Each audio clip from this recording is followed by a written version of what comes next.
Hello, my friends, and welcome to a mini episode of Mindset Unlimited, mindset tips, tools, and inspiration for women in a time of change.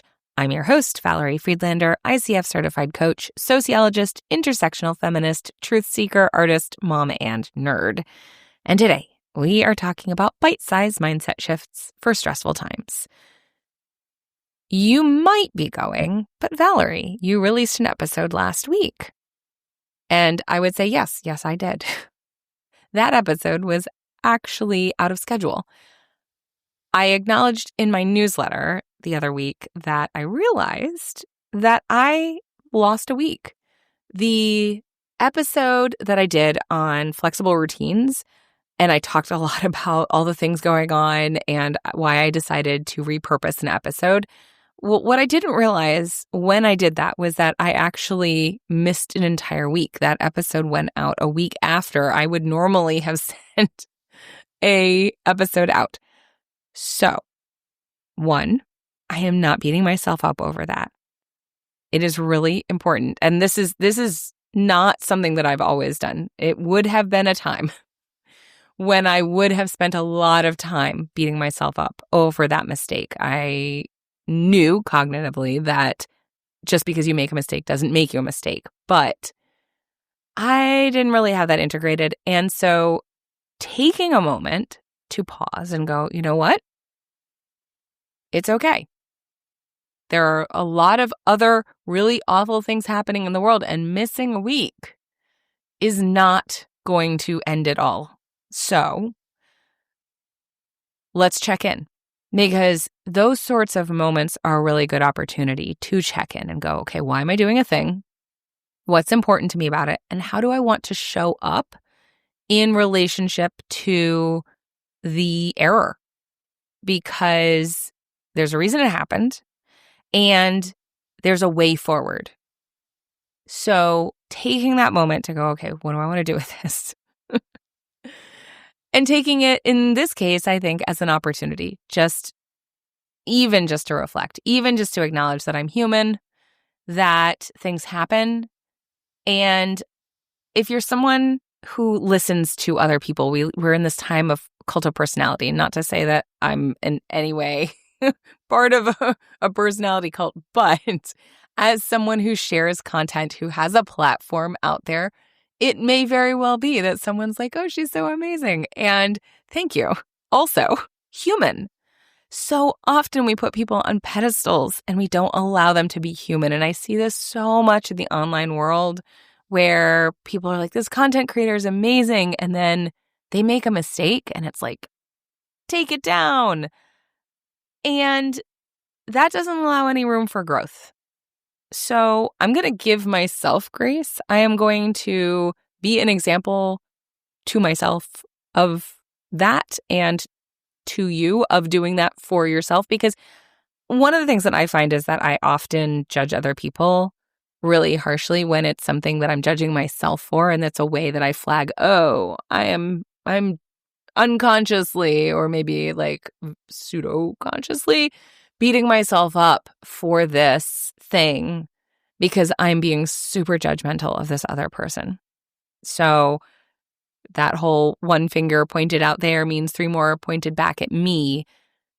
Often, the more judgmental I'm being, the more in survival mode I am, the more my stress response is in high gear, because judgment is a way that we protect ourselves. It's a way of going, this is good, this is bad, and creating that binary that really limits what's possible and can, without our awareness, keep us stuck in certain patterns.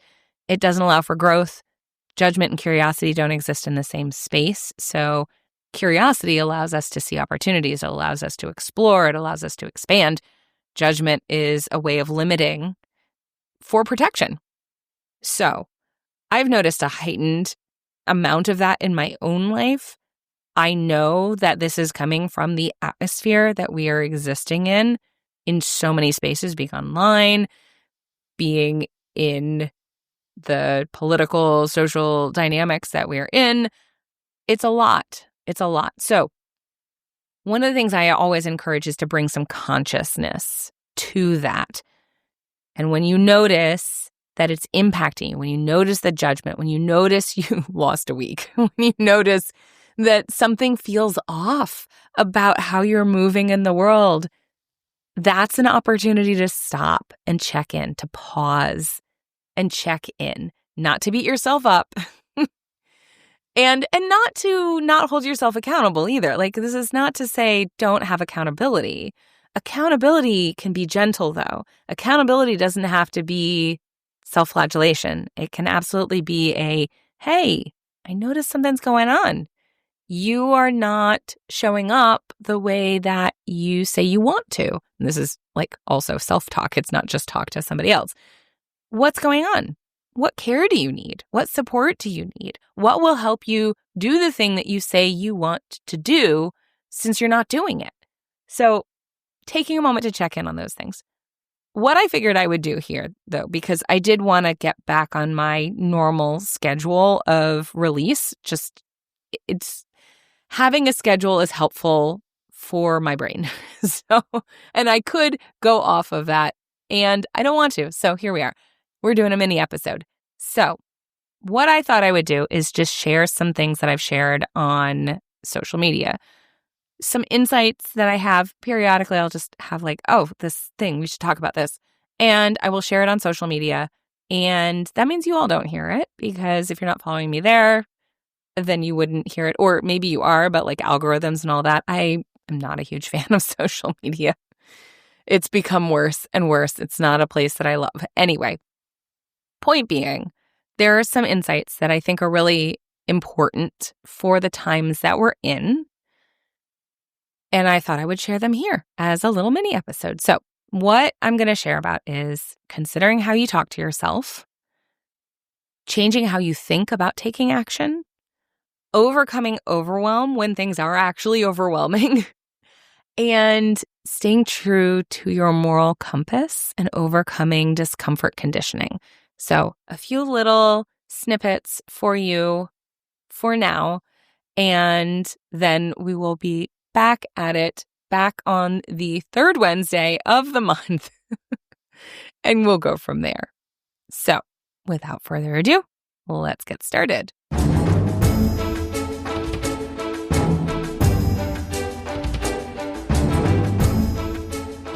So the first little mindset shift is about how we talk to ourselves. You've probably heard a lot about the insights around how we talk to ourselves.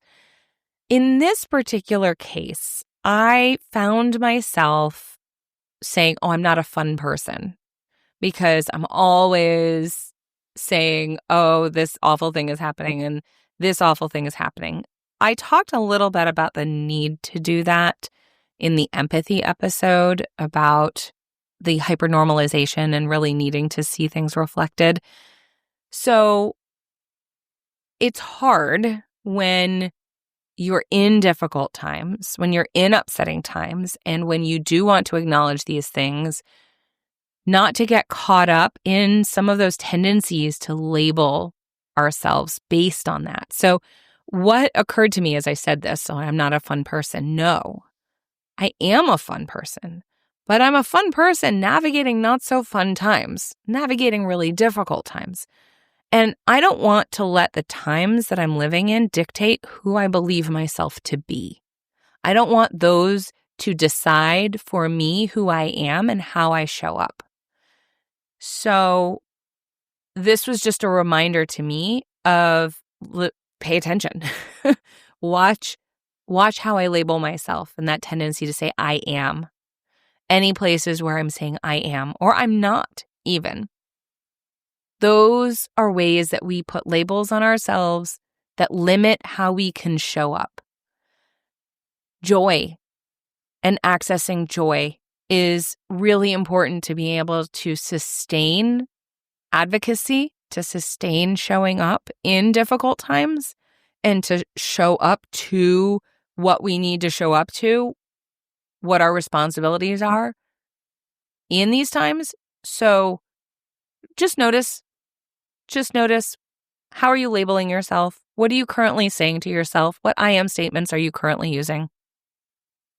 And make sure that they're aligned and expansive for the person that you want to be, not allowing the spaces that we occupy and the times that we're in to dictate that to us. So that's one. 2, change how you think about taking action. This came up when I was thinking about boycotts. So often when people are talking about boycotts, thinking about boycotts, they're thinking about withholding in order to change behavior. So I am not going to spend money here in order to let my money speak. I want to have a voice. My money is part of how I have a voice in this capitalist society. So by withholding my money, I am saying something. I am going to make change happen. And yes, that is a part of it, but it's really hard to sustain behavior that is rooted in not doing something. It's like how I often talk about, what do you want? When you say, I don't want this, well, what do you want? It's similar in that way.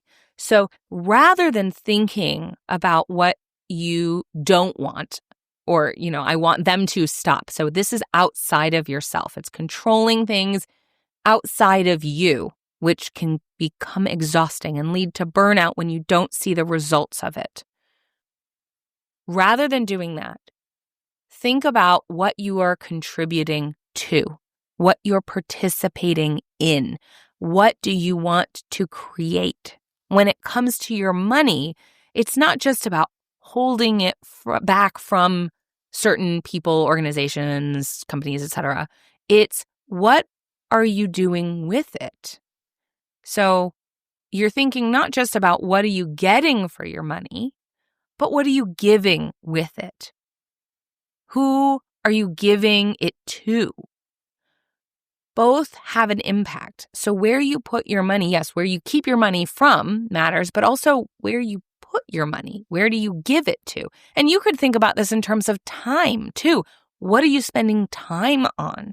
What are you spending energy on?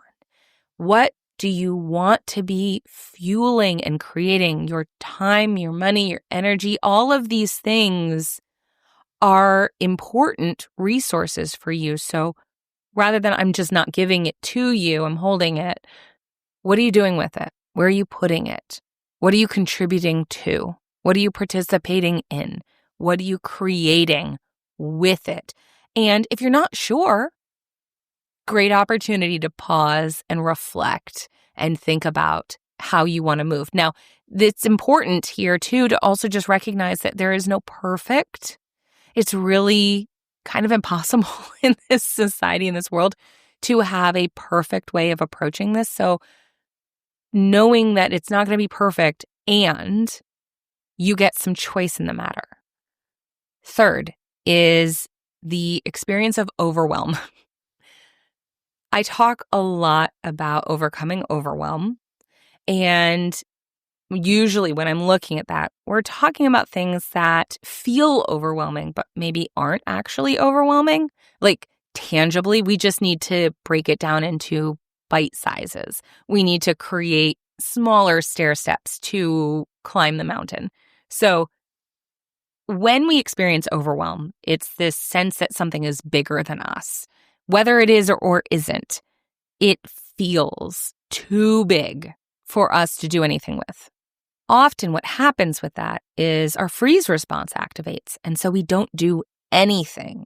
We might spin. This is where we have paralysis analysis or paralysis by analysis. So we're overthinking it and we're not doing anything. Overwhelm and inaction go in hand. Now, when we want to be in action, we want to do a thing. We want to make a change, make a difference. Not doing anything is the opposite. And overwhelm is not helpful. And when we're looking at things that feel overwhelming, but maybe aren't, they can be broken down into more achievable sizes. That's one thing. When we're dealing with something that actually is bigger than any one person, that's going to be a little different, though the approach has some similar flavors to it. One is just knowing that this is bigger than me and that your stress response is naturally going to activate because it's bigger than you. Thus, it feels dangerous. And I don't want to freeze up. I don't want to do nothing. So what do I do? Now, the freeze response can often look like checking out. So you'll see people like, I'm just not paying attention. I'm just not reading the news. I'm just not looking at that. But it's also, oh, other people are taking care of that. Other people will do it. Or minimizing it and saying, well, it's not as bad as all that. Or it'll get better and I just need to just keep my head down and just do my things, whatever. Any of those things can look like a kind of freeze, essentially. And when we want to engage it, minimizing it makes a lot of sense in some ways. But what we don't want is the unconscious minimization, which is saying that it's not as bad as it is, pretending that it isn't as big as it is. What we do want is recognizing that we can only take one bite of it. We can only take an us-size bite of it. And so identifying what is the part that I can play, what is the bite that I can take. The other piece is to look at our fan favorite superheroes that combine their forces, right? So I'm thinking like Power Rangers, Captain Planet, all of these ones where people recognize that the monster they're fighting is bigger than them, bigger than any one of them. And they combine their powers together to engage that monster. So, who are the other parts? Find the coalition. Find the other people that you can combine your forces with so that you can honor that part that's your bite. That's your accomplishable thing, and the thing that you can do within your capacity, and know that there are other people that you are working in tandem with. So that is the way to engage when something is actually overwhelming because it is bigger than you and you can't make it smaller than you. Right-sizing it for you and joining with others to enlargen yourself, as it were, in a more collective sense, are the keys to addressing that. Okay. And then finally, I want to engage the conditioning around making other people uncomfortable. When we show up, there is a lot of discomfort in change, and there is a lot of discomfort when engaging other people and making other people uncomfortable. And so it can lead to either not having conversations that are needed, having them in ineffective, unhelpful ways, like on social media. Like, let me go after this person in the comments because that feels safer than having a conversation with this person that I know and it feels too uncomfortable. So recognizing that we have a lot of conditioning around making other people comfortable, especially if you're someone who identifies as an empath. A lot of those of us who have those high empathetic qualities, we learned those because we needed to be able to read the room and other people's feelings in order to protect ourselves. It's important to notice, one, though, who you are conditioned to protect. Who do you feel uncomfortable making uncomfortable, and who does that not bother you as much, such that you might not even be noticing it? Those are really important aspects of our conditioning that are important to engage and make us uncomfortable, and it's still important to do that. So noticing that feeling of discomfort. I brought this up on social because I had a friend who mentioned calling out someone's behavior as a politician that she saw in public and speaking to that his behavior has been harmful, and that she immediately had this guilt, and maybe that's because of being empathetic. And what I wanted to acknowledge is, a celebration that her moral compass overrode her conditioning. And yes, she had some conditioning backlash. Her nervous system is conditioned to protect certain people's feelings in order to keep herself safe. And just because we're conditioned to do that doesn't mean that we can't engage it and say, you know what? I recognize that this is why I'm uncomfortable. I'm going to take care of myself.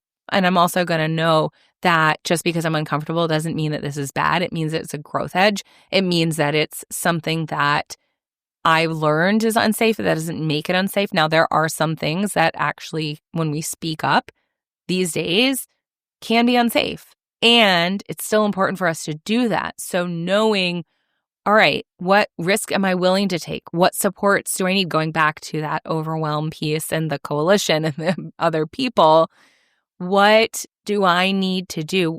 And tapping into that moral compass.